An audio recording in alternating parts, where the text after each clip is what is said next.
Audio কথনে সবাইকে স্বাগতম। আজকে আমি পড়ে শোনাবো হুমায়ুন আহমেদের লেখা উপন্যাস কুহক।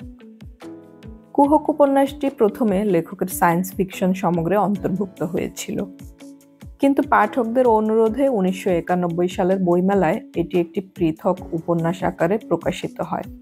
উপন্যাসটি আমি 3টি পর্বে ভাগ করে পড়ব। আজকে পড়ছি প্রথম পর্ব। পরবর্তী পর্বগুলোর নোটিফিকেশন পেতে আমাদের চ্যানেলটি অবশ্যই সাবস্ক্রাইব করে রাখুন। শুরু করছি তাহলে প্রথম পর্ব।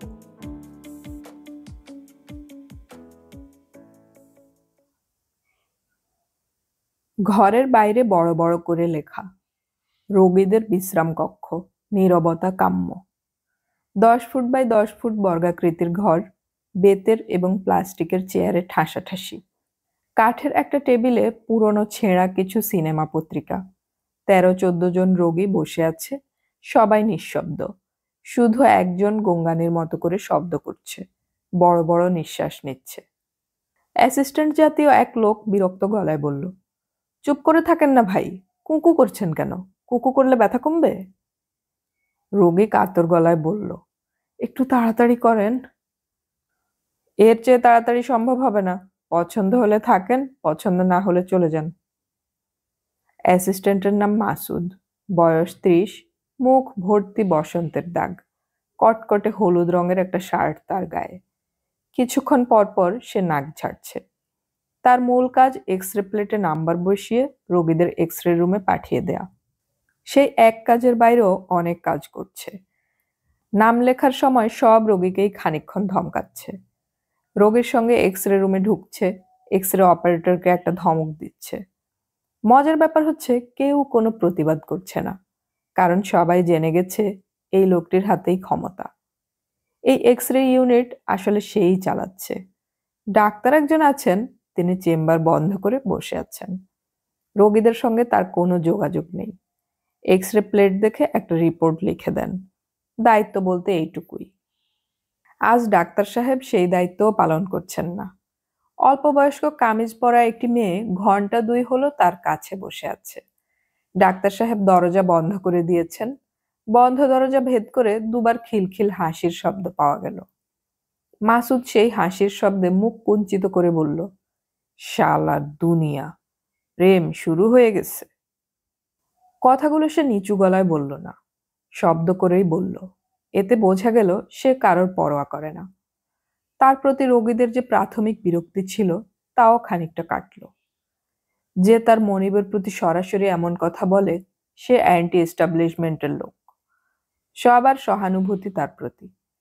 নিশানাথ বাবু 8 নম্বর স্লিপ হাতে বসে আছেন। এক সময় তার ডাক পড়ল। তিনি প্রেসক্রিপশন হাতে উঠে গেলেন। মাসুদ কাঁচের দেয়ালের ওপাশে বসেছে, রেলের টিকিটের ঘুমটি ঘরের মতো। ছোট্ট জানালা দিয়ে তিনি প্রেসক্রিপশন বাড়িয়ে দিলেন। মাসুদ বলল, নাম বলেন। নিশানাথ চক্রবর্তী। হিন্দু নাকি? নিশানাথ হ্যাঁ সূচক মাথা নাড়লেন, যদিও বুঝতে পারলেন না এই প্রশ্ন করার পেছনে কি কারণ থাকতে পারে। অসুখের আবার হিন্দু মুসলমান কি? হয়েছে কি আপনার? মাথার যন্ত্রণা। মাথায় যন্ত্রণা তো প্যারাসিটামল খেয়ে শুয়ে থাকেন, এক্স-রে কি জন্য? নিশানাথ বাবু ইতস্তত করে বললেন, ডাক্তার এক্স-রে করতে বলল, সাইনাস আছে কিনা দেখতে চান। মাসুদ মুখ বিকৃত করে বলল, কিছু একটা হলে এক্স-রে? আরে বাবা, এই যন্ত্র যখন ছিল না তখন কি রোগের চিকিৎসা হতো না? এইসব হচ্ছে পয়সা কামাবার ফন্দি, বুঝলেন? নিশানাথ কিছুই বললেন না। এই রাগী ছেলেটির সঙ্গে কথা বলতে ইচ্ছে করছে না। হয়তো আবার ধমক দিবে। এক্স-রে করতে এসে এতবার ধমক খাবার কোনো মানে হয় না। মাসুদ খাতায় নাম তুলতে তুলতে বলল, সামান্য পেট ব্যথা হলে ডাক্তাররা কি করে জানেন? X-ray, ultrasonogram, endoscopy, blood, urine. শালার দুনিয়া, এইসব না করে একটা ডাব খেয়ে শুয়ে থাকলে কিন্তু পেট ব্যথা কমে যায়। যান ভেতরে যান। নিশানাথ বাবু ভেতরে ঢুকলেন, ভয়ে ভয়ে ঢুকলেন। তার ভয় করছে কেন তাও ঠিক বুঝতে পারছেন না। এক্স-রে রুমে আলো কম, তার চোখ ধাতস্থ হতে সময় লাগছে। ব্যাপার স্যাপার দেখে তিনি খানিকটা ভড়কেও গেছেন। অতি আধুনিক যন্ত্র, শরীরের যে কোনো অংশের এক্স-রে করা যায়, কম্পিউটারাইজড ব্যবস্থা। ছবি নেওয়ার সঙ্গে সঙ্গেই নেগেটিভ তৈরি হয়ে বের হয়। মাসুদ নিশানাত বাবুর সঙ্গে ঢুকেছে। নিশানাত বাবু বললেন, ব্যথা লাগবে নাকি? মাসুদ অত্যন্ত বিরক্ত হয়ে বলল, আগে কখনো এক্স-রে করাননি? ছোটবেলা একবার করিয়েছিলাম, বুকের এক্স-রে। ব্যথা পেয়েছিলেন? জি না। তখন ব্যথা পাননি, তাহলে এখন পাবেন কেন? এক্স-রে কিছুই না, এক ধরনের রেডিয়েশন, লাইট মাথার ভেতর দিয়ে চলে যাবে, টেরও পাবেন না। হাঁ করে দাঁড়িয়ে আছেন কেন? কি করব? শুয়ে পড়ুন। কোথায় শুয়ে পড়ব? আরে কি যন্ত্রণা! এই বজলু, একে শুইয়ে দে। বজলু এক্স-রে মেশিনের অপারেটর। সে এসে নিশানাত বাবুকে কোথায় যেন শুইয়ে দিল। তিনি ক্ষীণ গলায় বললেন, খুব ঠান্ডা লাগছে ভাই। মাসুদ বলল, এয়ার কন্ডিশনড ঘর, তাই ঠান্ডা লাগছে। আপনি খুব যন্ত্রণা করছেন, চুপচাপ থাকেন। জি আচ্ছা। বজলু এসে সীসার পাতে তৈরি একটা জিনিস নিশানাত বাবুর ঘাড়ের উপর রাখল।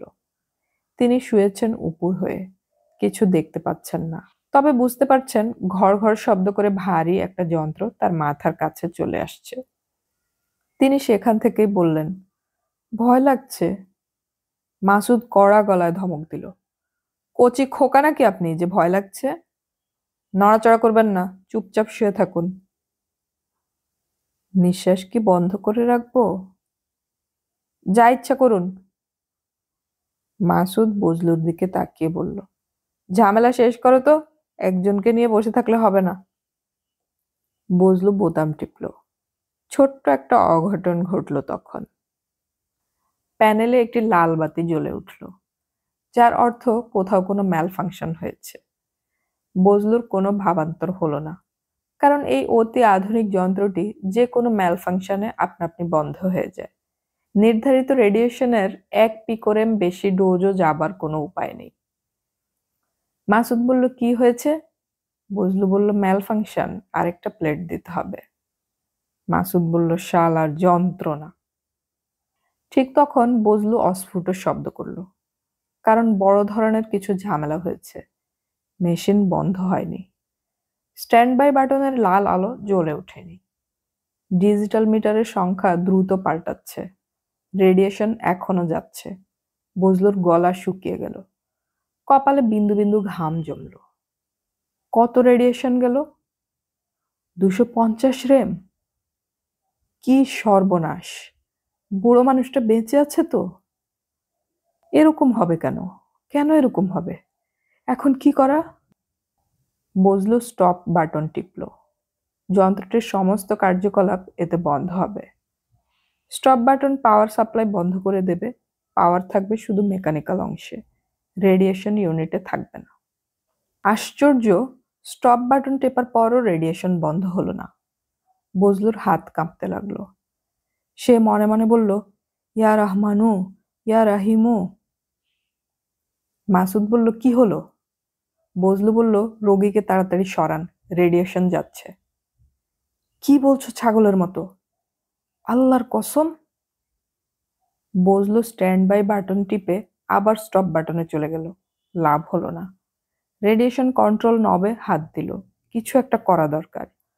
মাথা এলোমেলো হয়ে যাচ্ছে। রোগীকে সরানোও যাচ্ছে না।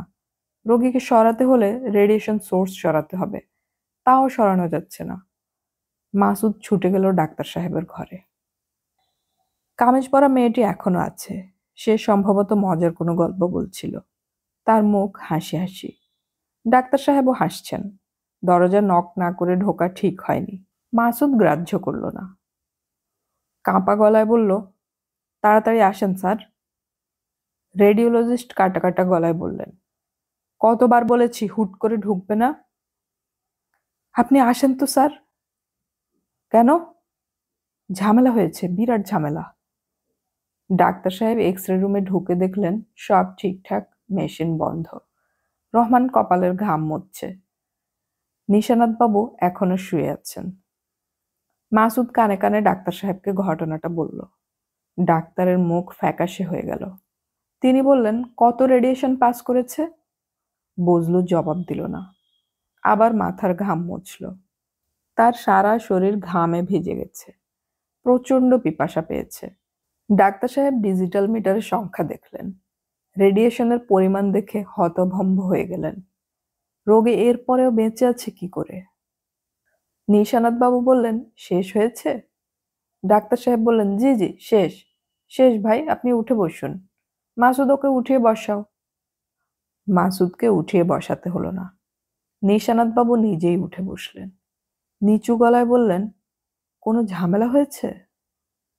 মাসুদ শুকনো গলায় বলল, কোনো ঝামেলা হয়নি, একটু দেরি হলো আর কি, যন্ত্রপাতির কারবার। নিশানাথ বাবু বললেন, কোনো ব্যথা পাই নাই। ডাক্তার সাহেব বললেন, আসুন তো, আমার সঙ্গে আসুন। বাসায় চলে যাব, দেরি হয়ে গেছে। একটু বসে যান, চা খান এক কাপ। মাথাটা কেমন জানি খালি খালি লাগছে। ও কিছু না, রেস্ট নিলেই ঠিক হয়ে যাবে। ডাক্তার সাহেব নিশানাথ বাবুকে তার ঘরে নিয়ে বসালেন। কামিজ পরা মেয়েটি এখনো আছে, তার নাম নাসিমা। আজ তার জন্মদিন। সে অনেকদিন ধরে ভাবছে আজকের দিনটি অন্যরকম ভাবে কাটাবে। যার সঙ্গে গল্প করতে ভালো লাগে শুধু তার সঙ্গেই গল্প করবে। ফরহাদ নামের এই ডাক্তারের সঙ্গে গল্প করতে তার ভালো লাগে। শুধু যে ভালো লাগে তাই নয়, অসম্ভব ভালো লাগে। যখন তিনি থাকেন না, নাসিমা মনে মনে তার সঙ্গে গল্প করে। নাসিমা জানে কাজটা ভালো হচ্ছে না, খুব খারাপ হচ্ছে। তার দূরসম্পর্কের খালাতো ভাই ডাক্তার ফরহাদ বিবাহিত, দুটি ছেলে মেয়ে আছে। ফরহাদ সাহেবের স্ত্রী, যাকে সে অ্যানি ভাবি বলে, তিনিও চমৎকার একজন মানুষ। নাসিমা জানে এই চমৎকার পরিবারে সে ধীরে ধীরে একটা সমস্যার সৃষ্টি করছে। আগে অ্যানি ভাবি তার সঙ্গে অনেক গল্প করতেন, এখন দেখা হলে শুকনো গলায় বলেন, কি ভালো, বলেই মুখ ফিরিয়ে নেন, যেন তার সঙ্গে কথা বলা অপরাধ। সে একজন অস্পৃশ্য মেয়ে। ডাক্তার সাহেব বললেন, নাসিমা, তুমি বাসায় চলে যাও। নাসিমার চোখে পানি এসে গেল। আজ তার জন্মদিন। স্কলারশিপের জমানো সব টাকা নিয়ে সে এসেছে। ফরহাদ ভাইকে নিয়ে এসে চাইনিজ খাবে, একটা শাড়ি কিনবে, ফরহাদ ভাইকে বলবে শাড়ির রং পছন্দ করে দিতে। তারপর ঠিক সেই রঙের একটা শার্ট সে ফরহাদ ভাইয়ের সঙ্গে কিনবে। নাসিমা, আমার জরুরি কাজ আছে, তুমি এখন যাও। তোমাদের কলেজ কি আজ বন্ধ? নাসিমা জবাব দিল না, মুখ জানালার দিকে ফিরিয়ে নিল, কারণ চোখ বেয়ে গালে পানি এসে পড়েছে। ডাক্তার সাহেব তা দেখতে পেলেন না। নাসিমা প্রায় ছুটে ঘর থেকে বেরিয়ে গেল।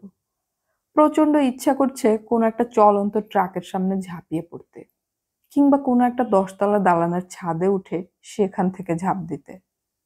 নিশানাথ বাবু চোখ বন্ধ করে বসে আছেন, মাঝে মাঝে জিভ বের করে ঠোঁট ভেজাচ্ছেন, কিছুক্ষণ পর পর বড় বড় করে নিঃশ্বাস নিচ্ছেন।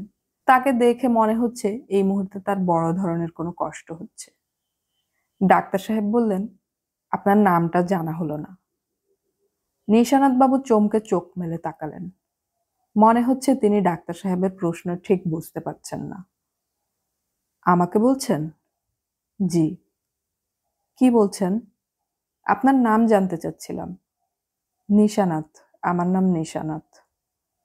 শরীরটা কেমন লাগছে? ভালো। কিছু খাবেন? না, বাসায় যাব। বাসা কোথায়? মালিবাগে। বয়স কত আপনার? 55-60 হবে। ও আচ্ছা, শরীরটা এখন কেমন লাগছে? ভালো। নিশানাথ বাবু খানিকটা বিস্ময় বোধ করলেন। এই লোক সারাক্ষণ তাকে শরীর কেমন জিজ্ঞেস করছে কেন? তাহলে কি তিনি মাথা ঘুরে পড়ে গিয়েছিলেন, কিংবা এক্সরে নেওয়ার সময় অজ্ঞান হয়ে গিয়েছিলেন? ডাক্তার সাহেব বললেন, মালিবাগে কি আপনার নিজের বাড়ি? না, আমার এক ছাত্রের বাড়ি, আমি ওই বাড়িতে থাকি, আর আমার ছাত্রের ছেলে মেয়ে দুটোকে পড়াই। ও আচ্ছা, আপনার নিকট আত্মীয় স্বজন কে কে আছেন? তেমন কেউ নেই, যারা আছেন ইন্ডিয়ায় চলে গেছেন। আপনি যাননি কেন? ইচ্ছা করলো না। আমি এখন উঠি? আরে না, আর একটু বসুন, চা খান। নিশানাথ বাবু বসলেন। তার খুব ক্লান্তি লাগছে, কেমন যেন ঘুম পাচ্ছে। চা চলে এলো। তিনি চায়ে চুমুক দিলেন। কোনো রকম স্বাদ পেলেন না, তবু ছোট ছোট চুমুক দিতে লাগলেন। এখন না খাওয়াটা অভদ্রতা হয়। বজলু ডাক্তার সাহেবকে একটা কাগজ দিয়ে গেছে, সেখানে লেখা কত ডোজ রেডিয়েশন এ রোগীর মাথার ভেতর দিয়ে পাস করেছে। সংখ্যাটির দিকে তাকিয়ে ডাক্তার সাহেব ঢোক গিললেন। এ কি ভয়াবহ অবস্থা! ডাক্তার সাহেব বললেন, আর কোনো এক্স-রে নেওয়া হয়নি তো? জি না, তবে যন্ত্র এখন ঠিক আছে। ঠিক থাকুক আর না থাকুক, আর কোনো এক্স-রে যেন না করা হয়। জি আচ্ছা। নিশানাথ বাবু বললেন, আমি এখন উঠি? ডাক্তার সাহেব বললেন, আমি ওই দিক দিয়ে যাব, আপনাকে নামিয়ে দেব, আমার সঙ্গে গাড়ি আছে। নিশানাথ বাবু ডাক্তারের ভদ্রতায় মুগ্ধ হলেন। কি অসাধারণ একজন মানুষ! আজকালকার দিনে এরকম মানুষের সংখ্যা দ্রুত কমে আসছে। গাড়িতে উঠতে উঠতে ডাক্তার সাহেব বললেন, আমার কার্ডটা রাখুন, টেলিফোন নাম্বার আছে, কোনো অসুবিধা হলে টেলিফোন করবেন। নিশানাথ বাবু অবাক হয়ে জিজ্ঞেস করলেন, কি অসুবিধা?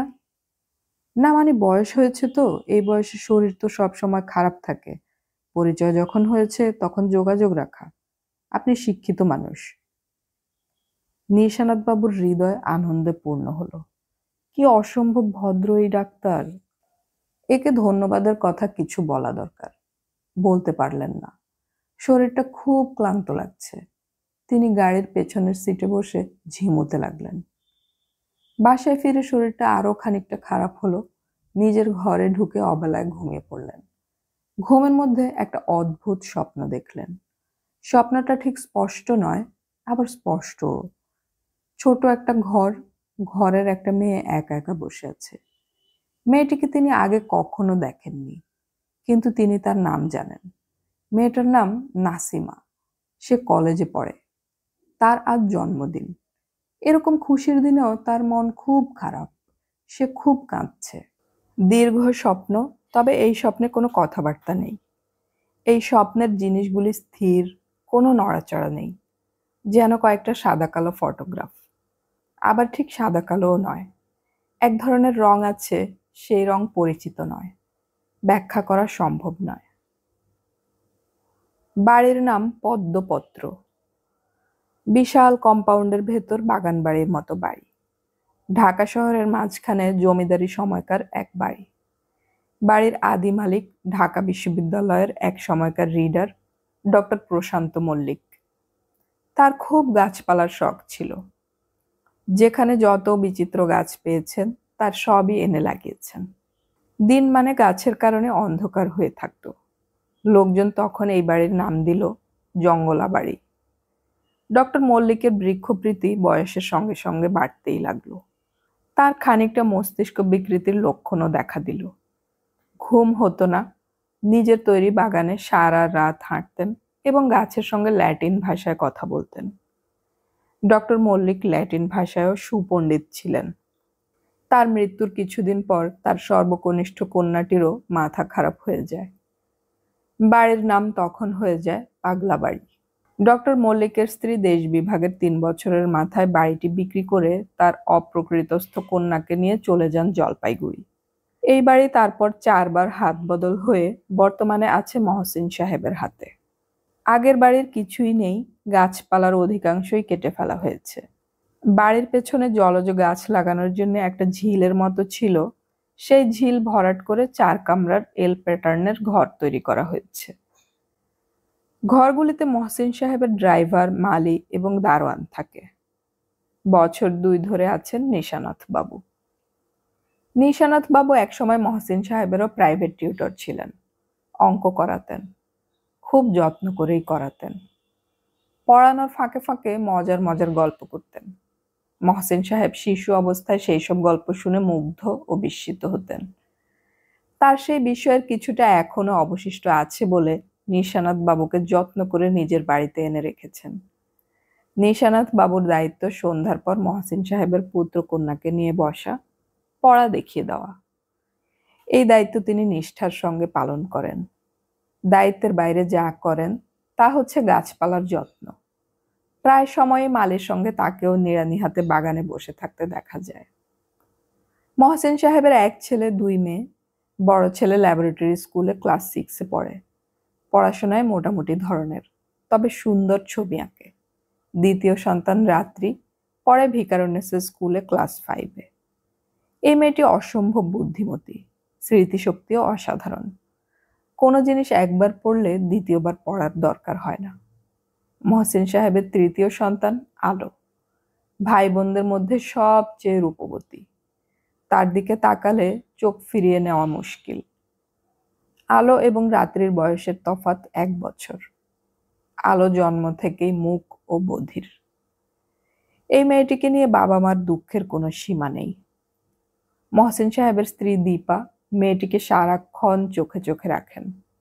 মাঝে মাঝে থমথমে গলায় বলেন, মা, তুই এত সুন্দর হচ্ছিস কেন? তুই তো বিপদে পড়বি মা। আলো চোখ বড় বড় করে মার দিকে তাকিয়ে থাকে। মার কথা সে শুনতে পায় না। মা কি বলছেন বুঝতেও পারে না। মার কথা শেষ হওয়া মাত্র সে হাসে। সেই হাসি এতই মধুর যে দীপার ইচ্ছে করে মেয়েকে জড়িয়ে ধরে চিৎকার করে কাঁদতে। রাত প্রায় 8টা বাজে। তুষার এবং রাত্রি ভিডিও গেম নিয়ে বসেছে। রাত্রি গত জন্মদিনে এই যন্ত্রটি উপহার হিসেবে পেয়েছে। অনেকগুলি খেলার ক্যাসেট আছে, তবে তাদের পছন্দ হয়েছে ঘোড়ার খেলাটা। খেলা শুরু হতেই টিভির পর্দায় দেখা যায় অনেক জীবজন্তুর মাঝখানে ল্যাসো হাতে এক ঘোড়সওয়ার বসে আছে। খেলার বিষয়টি হচ্ছে জীবজন্তু ধরা। কালো ছাগল 3 পয়েন্ট, সাদা হরিণ 25 পয়েন্ট, বসে থাকা বাঘ 100 পয়েন্ট। জন্তুগুলি ধরা বেশ কঠিন, কারণ এরা দ্রুত দৌড়াতে থাকে। রাত্রির জয়স্টিকের কন্ট্রোল খুবই চমৎকার। সে 5000 পর্যন্ত করতে পারে। তুষার অনেক কষ্টে একবার 1100 করেছিল। ছোট বোনের কাছে পরাজিত হবার লজ্জায় সে খানিকটা ম্রিয়মাণ। এখন খেলছে রাত্রি। তুষার ধৈর্য ধরে অপেক্ষা করছে। ওদের থেকে অনেকটা দূরে সোফায় আধশোয়া হয়ে বসে আছে আলো। সেও গভীর মনোযোগে খেলা দেখছে। দীপা ট্রেতে করে ছেলে মেয়েদের জন্য দুধের গ্লাস নিয়ে ঢুকলেন। বিরক্ত গলায় বললেন, এখন গেম নিয়ে বসেছ কেন? পড়াশোনা নেই? রাত্রি খেলা বন্ধ না করেই বলল, স্যার আজ পড়াবে না মা, স্যারের শরীর ভালো না। দীপা বললেন, উনি পড়াবেন না বলেই তোমরা পড়বে না? এ কেমন কথা? পরীক্ষায় খারাপ করবে তো। রাত্রি বলল, আমি কি কখনো খারাপ করেছি? কখনো করনি বলেই যে ভবিষ্যতেও করবে না তা তো না। না পড়লে কিভাবে ভালো করবে? রাত্রি খেলা বন্ধ করে মার দিকে তাকিয়ে হাসল। মিষ্টি করে বলল, পড়তে যাচ্ছি মা। দীপা বললেন, আরেকটা কথা, তোমরা যখন খেলা নিয়ে বসো তখন আলোকে ডাকো না কেন? সে একা একা দূরে বসে থাকে, ওর নিশ্চয়ই খেলতে ইচ্ছে করে। তুষার বলল, ও খেলতে পারে না মা। না পারলে ওকে শিখিয়ে দেবে। তোমরা আছো কেন? ওর বুঝি খেলতে ইচ্ছে করে না? বেচারি একা একা দূরে বসে আছে। রাত্রি বলল, আমি ওকে ডেকেছি মা। ও তো আসতে চায় না। ও আমাদের পছন্দ করে না। কে বলল পছন্দ করে না? কাছে গেলে খামচি দেয়। এই দেখো খামচির দাগ। দীপা দীর্ঘ নিঃশ্বাস গোপন করে বললেন, ঠিক আছে, যাও হাত মুখ ধুয়ে পড়তে বসো। দুধ টেবিলে রইল। পড়তে বসার আগে দুধ খেয়ে নেবে। 9টা বাজতেই খেতে আসবে। আর শোনো, তোমাদের স্যারের যে অসুখ, তোমরা কি তাকে দেখতে গিয়েছিলে? রাত্রি বলল, হ্যাঁ গিয়েছিলাম। না গেলে জানবো কি করে যে তার অসুখ? ঘর অন্ধকার করে শুয়ে আছেন। মাথায় খুব যন্ত্রণা। তুষার বলল, দারোয়ান ভাই বলেছেন স্যারের মাথায় কুকুরের বাচ্চা হয়েছে। একবার তো তাকে কুকুর কামড়ে দিয়েছে। তাই মেয়েদের যদি কুকুরে কামড় দেয় তাহলে তাদের পেটে বাচ্চা হয়, আর ছেলেদের যদি কামড়ায় তাহলে তাদের মগজে বাচ্চা হয়। খুব ছোট ছোট বাচ্চা, ইঁদুরের চেয়েও ছোট। দীপা খুব রাগ করলেন। নতুন দারোয়ানটা রোজই কিছু না কিছু উদ্ভট কথা বলবে। তাকে মানা করে দেয়া হয়েছে, তারপরেও এই কাণ্ড। তাছাড়া তার ঘরের পাশের ঘরে একজন অসুস্থ মানুষ পড়ে আছে, এই খবরটা তাকে জানাবে না? ডাক্তার ডাকতে হতে পারে। বুড়ো মানুষ, হয়তো বা হাসপাতালে নিতে হতে পারে। রাতে নিশ্চয়ই ভাত খাবেন না, পথ্যের ব্যবস্থা করতে হবে। ঘরে চালের আটা আছে কিনা কে জানে। থাকলে চালের আটার কয়েকটা রুটি করার কথা বলে দিতে হবে। দীপা নিশানাথ বাবুকে দেখতে যাবার জন্য রওনা হলেন। ইট বিছানো রাস্তা অনেকখানি পার হতে হয়। দুপাশে উঁচু হয়ে ঘাস জমেছে। 1 সপ্তাহ হয়নি কাটা হয়েছে, এর মধ্যেই ঘাস এত বড় হয়ে গেল। মালি কোনো কিছুই লক্ষ্য করে না। বর্ষাকাল, সাপখোপের সময়, এই সময় বাগান পরিষ্কার না রাখলে চলে? নিশানাথ বাবুর ঘর অন্ধকার। দীপা ভেতরে ঢুকে আলো জ্বাললেন। নিশানাথ বললেন, কে? দীপা বললেন, চাচা, আমি দীপা। মহসিন নিশানাথ বাবুকে স্যার ডাকেন। তার ছেলেমেয়েরাও ডাকে স্যার। শুধু দীপা ডাকেন চাচা। দীপাকে দেখে নিশানাথ বাবু উঠে বসলেন এবং কোমল গলায় বললেন, কেমন আছো গো মা? আমি ভালোই আছি, আপনি কেমন আছেন? অসুখ নাকি বাঁধিয়ে বসেছেন? তেমন কিছু না, জ্বর জ্বর লাগছে, শুয়ে আছি। দীপা হাত বাড়িয়ে নিশানাথ বাবুর কপাল স্পর্শ করলেন। এই অসম্ভব ক্ষমতাবান মানুষের কন্যা এবং ধনবান মানুষের স্ত্রীর আন্তরিকতায় নিশানাথ বাবুর চোখে পানি আসার উপক্রম হলো। দীপা বললেন, আপনার গায়ে তো বেশ জ্বর, মাথায় যন্ত্রণা আছে কি? আছে। খুব বেশি? না, খুব বেশি না। সাইনাসের জন্য এক্স-রে করতে যাবার কথা ছিল, তা করিয়েছেন? হ্যাঁ, একটা ঝামেলা হয়েছে এক্স-রেতে, আবার করাতে হবে। রাতে আপনি কি খাবেন? কিছু খাবো না মা, উপোস দেব। উপোস দিলে ঠিক হয়ে যাবে। চালের আটার রুটি করে দেব? আচ্ছা, দাও। দীপা চলে যেতে পা বাড়িয়েছেন, তখন নিশানাথ বাবু বললেন, একটু বসো মা, এই 2 মিনিট। দীপা বিস্মিত হয়ে ফিরে এলেন। নিশানাথ বাবুর সামনের চেয়ারটায় বসলেন। নিশানাথ বাবু বললেন, বিশ্রী সব স্বপ্ন দেখছি, বুঝলে মা, মনটা খারাপ হয়ে গেছে। কি স্বপ্ন? একই স্বপ্ন বারবার ঘুরে ফিরে দেখছি। একটা ঘরে কামিজ পরা অল্প বয়স্ক একটা মেয়ে বসে আছে। মেয়েটার নাম নাসিমা।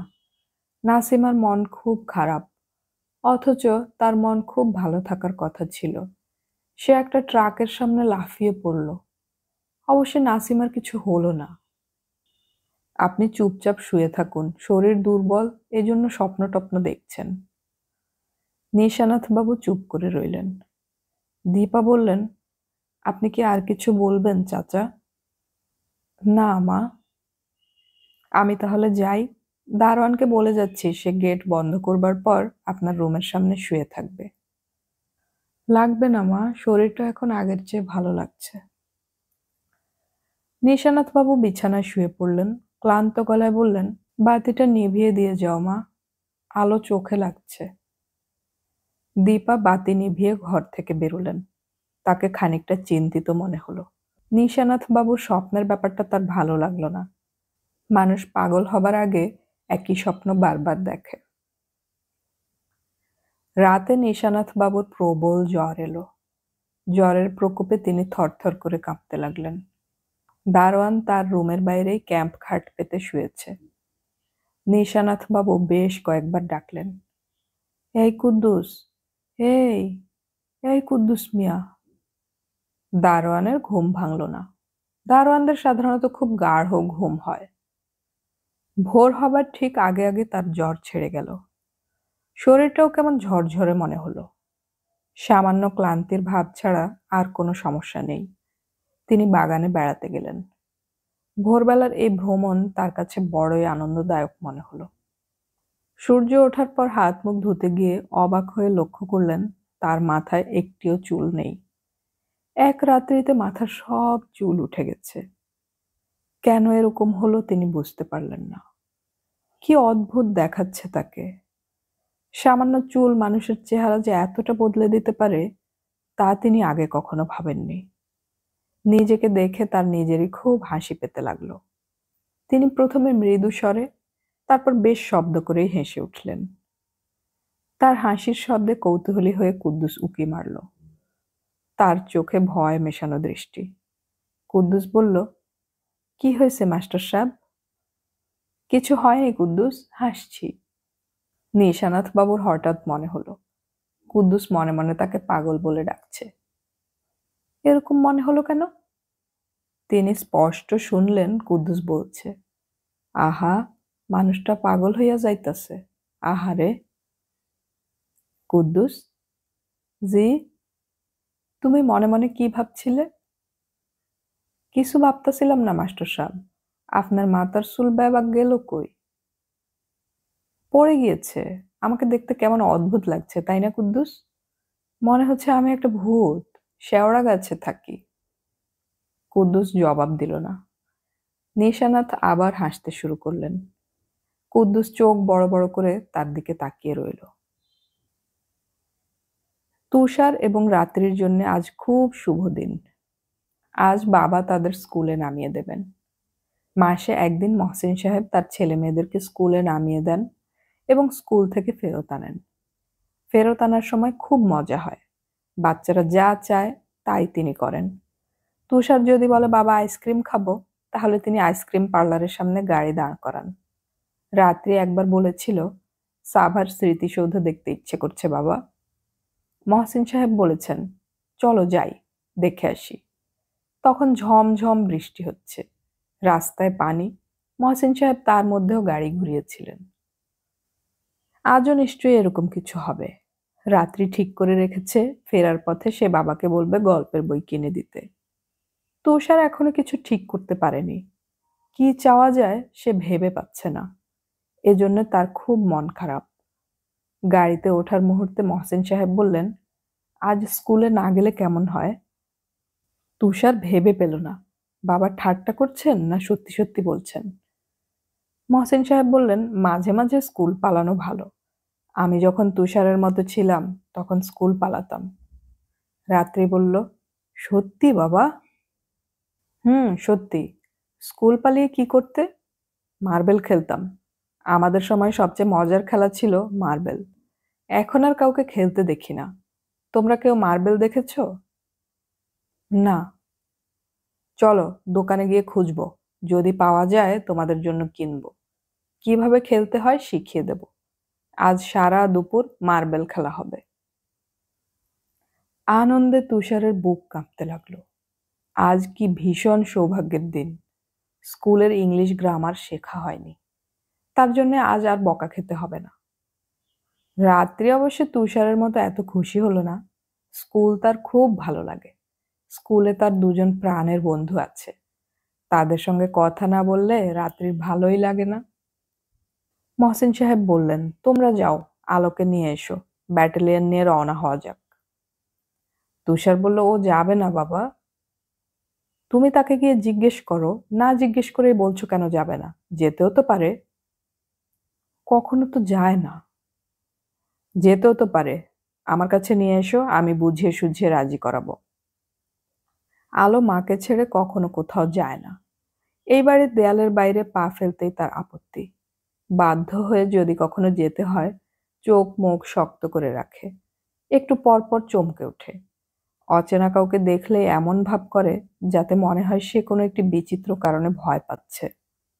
মহসিন সাহেব খুব খুশি হলেন, কারণ আলো যেতে রাজি হয়েছে। গাড়িতে তিনি আলোকে তার পাশে বসালেন। রাত্রি এবং তুষার বসলো পেছনের সিটে। রাত্রি বলল, তুমি কিন্তু আস্তে গাড়ি চালাবে বাবা। এত স্পিডে গাড়ি চালাও যে ভয় লাগে। আজ রিকশার চেয়েও আস্তে চালাবো। রাত্রি এবং তুষার দুজনেই খিলখিল করে হেসে উঠল। আলো মুখ ঘুরিয়ে তাকালো। সে হাসির কোনো কারণ বুঝতে না পেরে অস্বস্তি বোধ করছে। আলোর মনটা খুব খারাপ হয়ে গেল। কত মজার মজার ব্যাপার হয় চারিদিকে, সে কিছুই বুঝতে পারে না।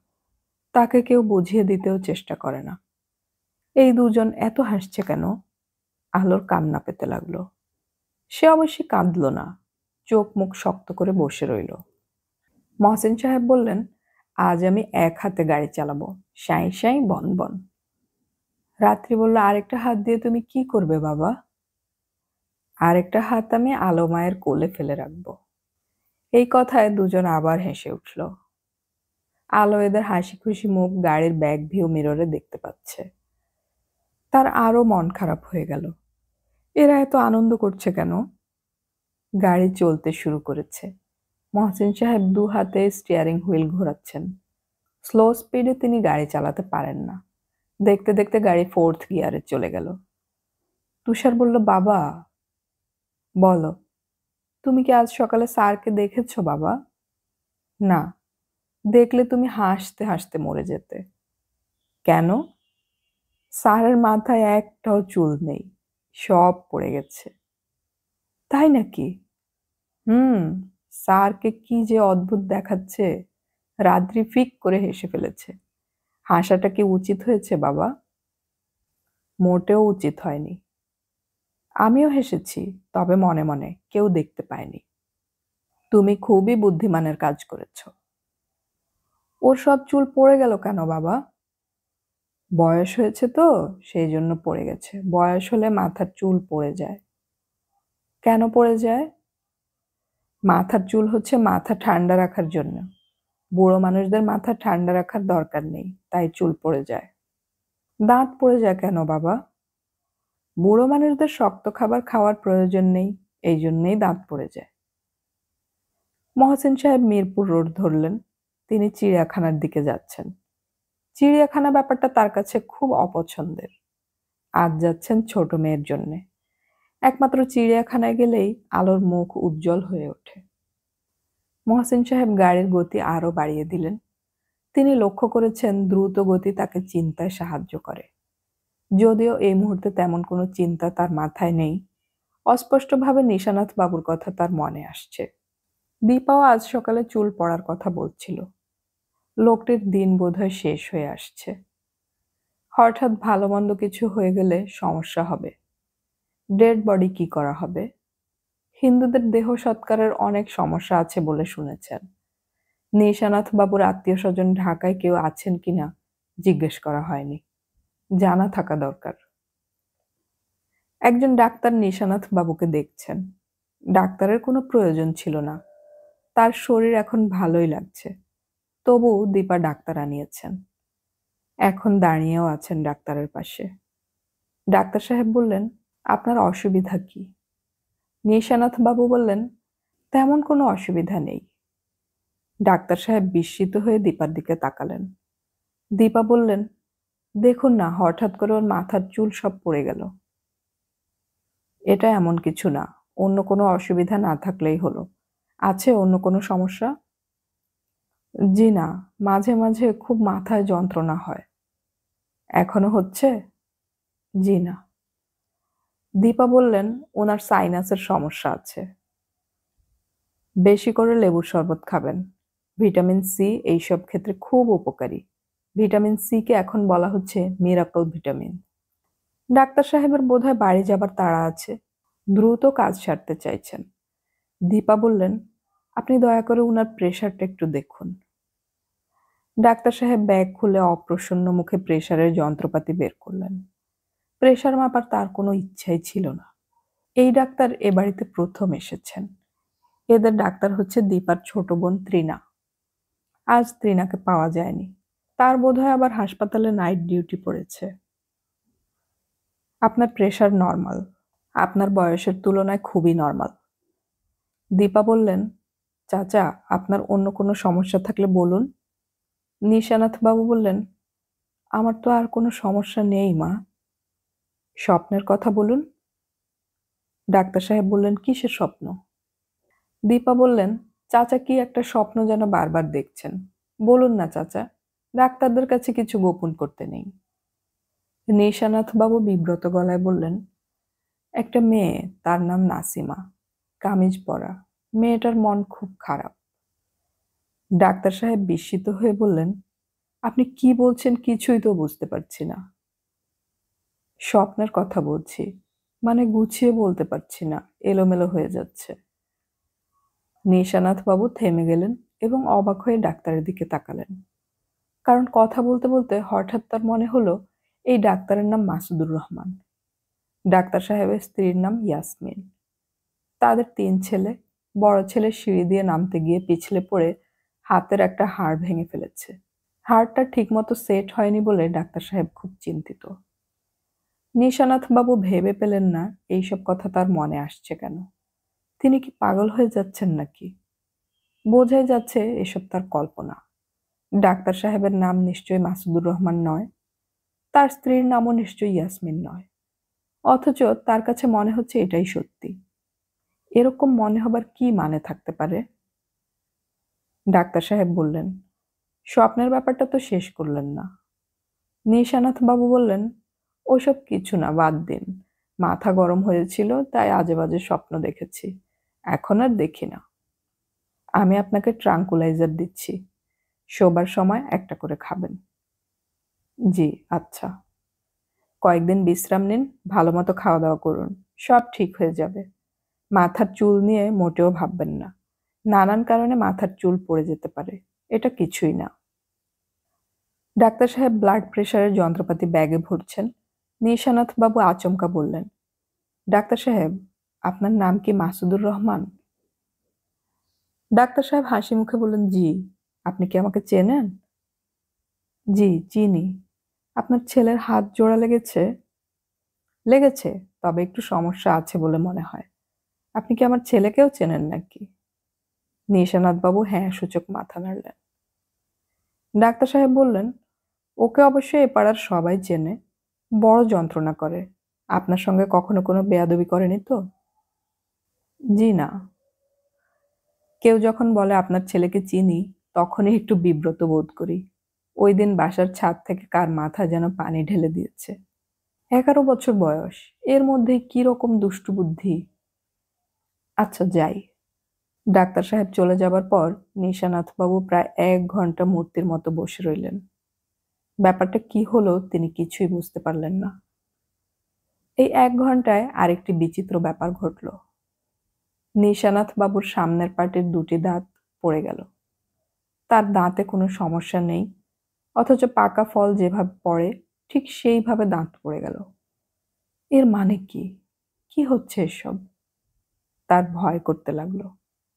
তিনি এক মনে গায়ত্রী মন্ত্র জপ করতে লাগলেন। জীব ও জড়ে যে ঈশ্বর, জল ও অগ্নিতে যে ঈশ্বর, যে ঈশ্বর আকাশে ও পাতালে, সেই ঈশ্বরের কাছে সমর্পণ।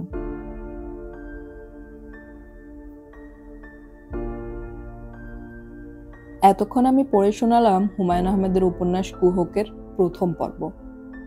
অডিও কথনে আমাদের গল্প পাঠ ভালো লাগলে চ্যানেলটি সাবস্ক্রাইব করে রাখুন এবং বন্ধুদেরকে শেয়ার করুন।